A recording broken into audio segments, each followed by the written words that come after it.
يا الله يا رحمن يا رحيم يا كريم يا غفار يا حنان يا منان يا لطيف.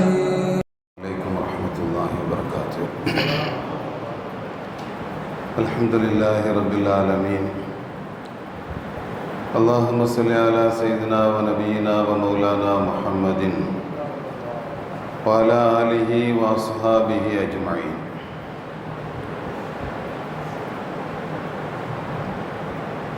நாம் எல்லோரும் அல்லாஹுவை நேசிக்கிறோம். உலகத்தில் இருக்கிற எல்லா முஸ்லிம்களும் மூமின்களும் அல்லாஹுவை நேசிக்கிறார்கள். அல்லாஹுவை நேசித்தால் மட்டும்தான் ஒருவருடைய ஈமானாக மாறும்.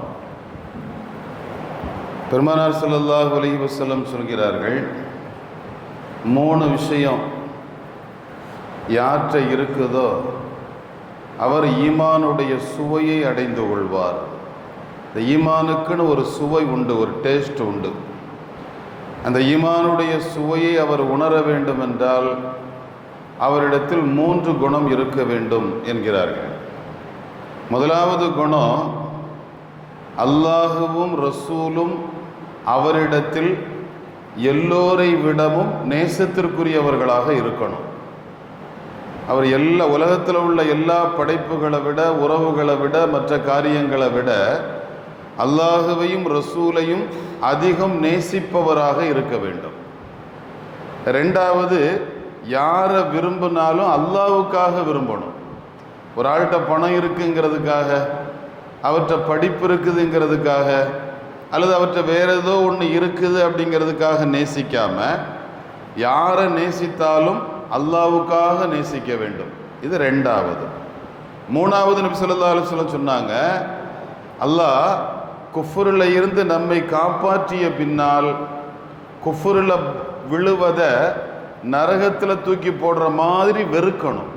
அந்த குஃப்ரினுடைய ஒரு காரியம் வந்து விடுமோ என்கிற அச்சம் அவர்கிட்ட வந்துக்கிட்டே இருக்கணும்.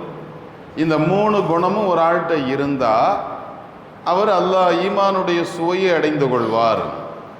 ஈமானுடைய சுவை கிடைப்பதற்கு மிக முக்கியமான காரணம், நாம் அல்லாஹுவையும் ரசூலையும் எல்லாத்தையும் விட நேசிக்கணும். அப்படி நேசிச்சாதான் ஈமானுடைய சுவை கிடைக்கும். இது ஒரு பக்கம். ஆனால் அடுத்த பக்கம், அல்லாஹ் சிலர்களை நேசிக்கிறான். நாம் நேசிச்சாதான் நம்முடைய ஈமானாக மாறும். ஆனால் அல்லாஹ் சில அடியார்களை அவன் விரும்புகிறான், சில அமல்களை அல்லாஹ் ரொம்ப விரும்புகிறான். 2 இருக்குது. ஒன்று, சில அடியார்களை அல்லாஹ் விரும்புகிறான். இன்னொன்று, சில அமல்களை அல்லாஹ் ரொம்ப நேசிக்கிறான். பெருமானார் ஸல்லல்லாஹு அலைஹி வஸல்லம் இடத்தில் கேட்கப்பட்டது, அல்லாஹ்வுக்கு ரொம்ப விருப்பமான நேசமான ஆள் யார் என்று கேட்கப்பட்டது.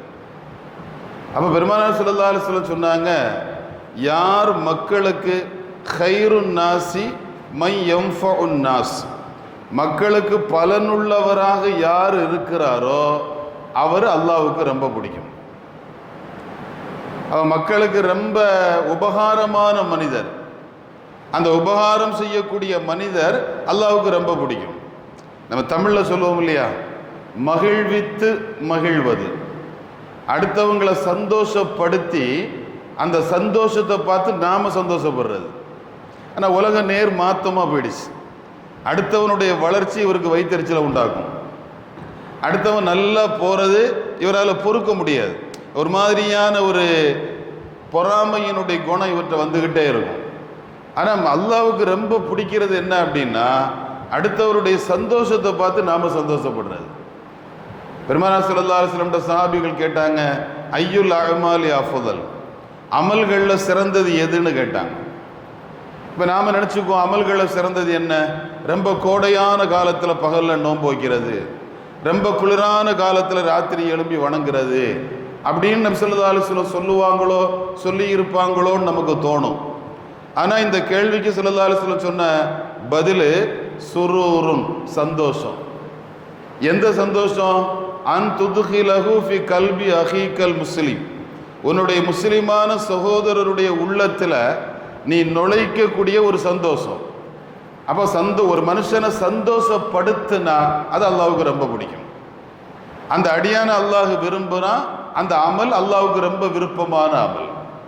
அப்போ அடுத்தவங்களை சந்தோஷப்படுத்துறது அல்லாஹ்வை நெருங்கிறதுக்கு ரொம்ப ரொம்ப ரொம்ப ஈஸியான ஒரு காரியம்.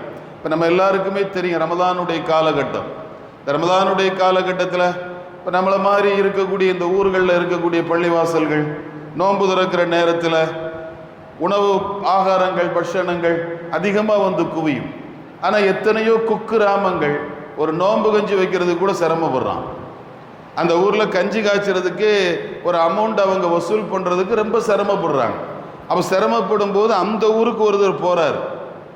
அந்த ஊரில் போய் இருந்துக்கிட்டு அந்த மக்களுக்கு ஒரு நாள் அவர் நல்ல முறையில் நோன்பு திறக்கிறதுக்கு ஏற்பாடு பண்ணி கொடுக்கும்போது அந்த மக்களுடைய மன சந்தோஷம் அடையுது. காரணம் அவங்க அது மாதிரியான சந்தோஷத்தை அனுபவிக்க முடியாத அளவுக்கு கஷ்டப்படுறாங்க.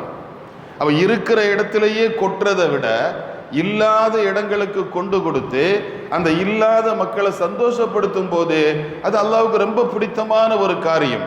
அது பெருமானார் ஸல்லல்லாஹு அலைஹி வஸல்லம் ரொம்ப விரும்பி இருக்கிறாங்க. பொதுவாக எல்லாருடைய சந்தோஷம் ஒரு ஆள் சிரிக்கிறத பார்த்து ரசூலுல்லாஹ் சிரிப்பாங்க. ஒரு யுத்த காலத்தில் இருந்து கனிமத்து பொருட்கள் வந்துச்சு. அது கனிமத்து பொருள் வந்ததில் ஒரு ட்ரெஸ்ஸு, ஒரு ஆடை, அது நல்ல கோடு போட்ட செக்குடு ஐட்டம், நிறைய கோடு இருக்குது, பார்க்க அழகாக இருக்குது. அந்த துணியை பார்த்தோன்னே ரசூலுல்லாஹ் எடுத்து வச்சுட்டாங்க. எடுத்து மீதி பொருள்களை எல்லாம் பங்கு வச்சு கொடுத்துக்கிட்டு ஐன உம்மு ஹாலித் அப்படின்னாங்க. உம்மு ஹாலிதுங்கிறது குழந்தையினுடைய பேர். அந்த குழந்தை எங்கேன்னு கேட்டாங்க.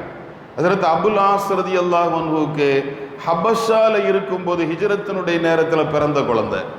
அப்போ ஹபஷால பிறந்த குழந்தை, ஹிஜ்ரத்தினுடைய நேரத்தில் பிறந்த குழந்தை. அந்த உம்மு ஹாலித் எங்கேன்னு கேட்டாங்க. அந்த குழந்தையை தூக்கிட்டு வந்தாங்க. வந்தவொடனே ரசூலுல்லாஹ் மடியில் உட்கார வச்சுக்கிட்டு அந்த துணியை எடுத்து அந்த புள்ள உடம்புல போட்டாங்க. போட்ட உடனே அந்த அழகு, அந்த கோடுகளை பார்த்த உடனே அந்த குழந்தை அப்படியே அந்த கோடுகளை எல்லாம் பிடிக்க ஆரம்பிச்சிச்சு. பிடிச்சிட்டு கடகடன்னு சிரிக்க ஆரம்பிச்சு ரசூலுல்லாஹ்வுடைய மடியில். சிரிக்க ஆரம்பித்த உடனே ஸல்லல்லாஹு அலைஹி வஸல்லம் அந்த கோடை இப்படி பிடிச்சிட்டு சொன்னாங்க, சனா சனா, சூப்பர் சூப்பர், அழகா இருக்குல்ல அப்படின்னு அந்த குழந்தையை பார்த்து சிரிக்க ஆரம்பித்தாங்க. சஹாபிகள் எல்லாருமே சந்தோஷப்படுறாங்க. இந்த ஹதீஸை பதிவு பண்ணிட்டு இமாம்கள் இதுக்கு விளக்கம் எழுதும் போது ஒரு குழந்தையினுடைய சந்தோஷத்தை பார்த்து ரசூலுல்லாஹ் சிரிக்கிறாங்க. காரணம் என்ன? ஒரு படைப்பு சிரிக்கிற போது அல்லாஹ் சிரிக்கிறான். ஏன்னா அல்லாஹ் யாரையும் சங்கடப்படுத்துறவன் இல்லை, யாரையும் காயப்படுத்துறவனும் இல்லை, வருத்தப்படுத்துறவனும் இல்லை. ஒரு மனிதனுடைய சந்தோஷங்கிறது அல்லாஹ்வுக்கு ரொம்ப பிடிக்கும். அல்லாஹ்வை நினைச்சு அழுதா அல்லாஹ்வுக்கு ரொம்ப பிடிக்குங்கிற மாதிரி ஒரு விஷயத்தை நினைச்சு சந்தோஷப்படும் போது மகிழ்ச்சி என்பது பஸ்தியத்தான நிலை. அல்லாஹ் பாசித்து அந்த பஸ்தியத்தினுடைய நிலை ஒரு அடியாண்ட வெளிப்படும் போது அது அல்லாஹ்வுக்கு ரொம்ப பிடிக்குது. அதனால தான் உபகாரமான மனிதர்களை நபி ஸல்லல்லாஹு அலைஹி வஸல்லம் பாராட்டி பேசினாங்க. மற்றவர்களுக்கு உபகாரமாக இருக்கிற பெருமக்களை அல்லாஹ் ரொம்ப ரொம்ப சந்தோஷமா அல்லாஹ் ரசூலும் புகழ்ந்து பேசியதற்கு காரணம் அல்லாஹ்வுக்கு ரொம்ப பிடிச்ச அமல் அடுத்தவங்களுடைய சிரமத்தை போக்குறது. நபி ஸல்லல்லாஹு அலைஹி வஸல்லம் அஸ்ர் தொலை வச்சுட்டு இருக்கிறாங்க. எல்லா பெருமானார் பள்ளியிலிருந்து வர்றதுக்கு முன்னால், வீட்டில் இருந்து பள்ளிக்கு வர்றதுக்கு முன்னால் எல்லாரும் உட்காந்துருவாங்க. யாருமே ரசூலுல்லாஹ்வுடைய சபையில் ஒரு ரக்காத்து மஸ்பூக்கா எழுப்பி தொழ மாட்டாங்க. ஏன்னா நபி ஸல்லல்லாஹு அலைஹி வஸல்லம் தொழுத உடனே திரும்புவாங்க. திரும்பி பார்க்கும்போது யாரும் எழும்பி நிற்கக்கூடாது. எழும்பி நிற்கிறது அவங்க ஒரு வகையான வெட்கமாக நினச்சாங்க. ஒரு காலகட்டம் இருந்துச்சு. முன்னாலாம் ஒரு 10-20 வருஷத்துக்கு முன்னாலாம் அப்படி ஒரு பழக்கம் இருந்துச்சு. நான்லாம் குழந்தை பிள்ளையாக இருக்கும்போது பள்ளிக்கு போனால் ஒரு ரக்காத்து லேட்டாக போனால் எங்கேயாவது ஒளிஞ்சு நின்று தொழுவு முடிஞ்ச பிறகு தான் உள்ளே போய் யாரும் இல்லாத நேரத்தில் தொழுதுட்டுருவேன். ஏன்னா வயசான மனுஷங்க ஏதாவது பேசுவாங்க, உனக்கு இதே வேலை லேட்டாக வர்றது. ஏன்னா அவங்க மேலே நமக்கு ஒரு மரியாதை இருக்கும், ஒரு மஹப்பத் இருக்கும். அப்படி எழும்பி நின்று தொழுறதை நம்ம வெக்கமாக நினைப்போம். அதுக்காக முன்னால் வந்துடணுங்கிற உணர்வு வந்துக்கிட்டே இருக்கும். இப்போ அதுபோல் சஹாபிகள் எல்லாம் உட்கார்ந்துருப்பாங்க, ரசூலுல்லாஹ் வருவாங்க, தொழ வைப்பாங்க. ஆனால் அன்னைக்கு ஒரு சஹாபி மட்டும் ஒரு ரக்காத்தில் லேட்டு. ரசூலுல்லாஹ் தொழுது முடிச்சுட்டு திரும்புகிறாங்க, அவங்க எழும்பி நின்று தொழுறாங்க. ஸல்லல்லாஹு அலைஹி வஸல்லம் அவங்களே பார்த்தாங்க. எல்லா சஹாபிகளும் நினச்சிக்கிட்டாங்க இன்னைக்கு முடிஞ்சு ரசூலுல்லாஹ் ஏதாவது ஏன் லேட்டுங்கிறதுக்காக வேண்டி அவரை திட்டுவாங்க அப்படின்னு நினச்சிட்டு இருக்கும்போது அவர் சலாம் கொடுத்தாங்க. சலாம் கொடுத்த உடனே நபி ஸல்லல்லாஹு அலைஹி வஸல்லம் அந்த சஹாபிட்ட கூப்பிட்டு சொன்னாங்க, அல்லாஹ் உனக்கு நன்றி சொல்கிறான். ஷக்கர் அல்லாஹு லக்க வகஃபர் அல்லாஹு லக்க, அல்லாஹ் உன்னை மன்னிச்சிட்டான், அல்லாஹ் உனக்கு நன்றி சொல்கிறான். அப்படி என்னத்தான் நீ செஞ்சேன்னு கேட்டாங்க. அந்த சஹாபி சொன்னாங்க, யார சொல்லலாம், வக்து வந்த உடனே வீட்டில இருந்து கடகடன்னு வேகமாக நான் வந்துட்டேன் பள்ளிக்கு. வர்ற வழியில் காத்தடிச்சு ஒரு மரம் தெருவில் சாஞ்சி கிடந்துச்சு. அந்த மரத்தை வயசானவங்களால், சிறுவங்களால், பெரிய பெண்களால் கடந்து போக முடியலை. அதனால் பக்கத்து வீட்டில் இருந்து ஒரு கோடாரியை வாங்கி ஒரு 2-3 கிளைகளை வெட்டி நடக்கிறதுக்கு ஒரு பாதை உருவாக்குனேன். இனிமேல் போய் தான் அந்த மரத்தை எடுத்து மாற்றணும். அதனால் தொழுகைக்கு வரணுங்கிறதுக்காக நான் 2-3 கிளைகளை வெட்டி ஒரு பாதை உருவாக்கினேன். உருவாக்கிட்டு வந்ததுனால எனக்கு ஒரு ரக்காத்து போயிடுச்சுன்னா ரசூலுல்லாஹ் சொன்னாங்க, அல்ஹம்துலில்லாஹ், இந்த உம்மத்தில் சில பேருடைய கஷ்டத்தை நீ போக்குன காரணத்தால் அல்லாஹ் உனக்கு நன்றி சொல்கிறான். அல்லாஹ் உன்னுடைய பாவங்களை மன்னிச்சிட்டான். 4 ரக்காத்து ரசூலுல்லாஹ்வுக்கு பின்னால் நின்று தொழுத சஹாபிகளுக்கு கிடைக்காத பாக்கியம் ஒரு சில மனிதர்களினுடைய கஷ்டத்தை போக்கி லேட்டாக வந்த மனுஷருக்கு கிடைக்கிது. அப்போ அதுலேருந்து நாம் விளங்குறோம், அல்லாஹ் நன்றி சொல்கிறான்னா, வலிய வந்து அவன் சொல்கிறான் நான் உனக்கு நன்றி சொல்கிறேன் அப்படின்னு சொல்கிறான் அப்படின்னா அடுத்தவங்களுடைய கஷ்டத்தை போக்குறதுல எவ்வளவு மகத்தான காரியம் இருக்குதுங்கிறத நாம் உணரணும். அதனால் அடுத்தவங்களுடைய வளர்ச்சி நமக்கு சந்தோஷத்தை உண்டாக்கணும், அடுத்தவங்களுடைய சந்தோஷம் நமக்கு சந்தோஷத்தை உண்டாக்கணும். இப்படி ஒரு நிலை வருவது ஈமானுடைய யதார்த்தமான நிலை. அல்லாஹ் அந்த நசீபை நமக்கு நிறைவாக தந்தருள் புரிவானாக. வாஹிர் தஅவானா அல்ஹம்துலில்லாஹி ரப்பில் ஆலமீன். சுப்ஹானல்லாஹி வ பிஹம்திஹி சுப்ஹானக அல்லாஹும்ம வ பிஹம்திக அஷ்ஹது அன் லா இலாஹ இல்லா அன்த அஸ்தக்ஃபிருக வ அத்தூபு இலைக். சுப்ஹான ரப்பிக ரப்பில் இஸ்ஸத்தி அம்மா யசிஃபூன் வ ஸலாமுன் அல் முர்ஸலீன் வல்ஹம்துலில்லாஹி ரப்பில் ஆலமீன்.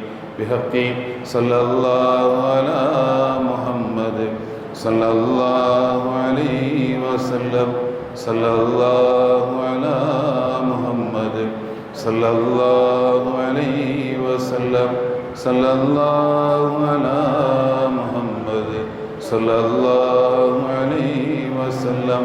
اللهم صل على محمد وآل أهل البيت وسلم وصل على جميع الأنبياء والمرسلين والحمد لله رب العالمين. السلام عليكم ورحمة الله.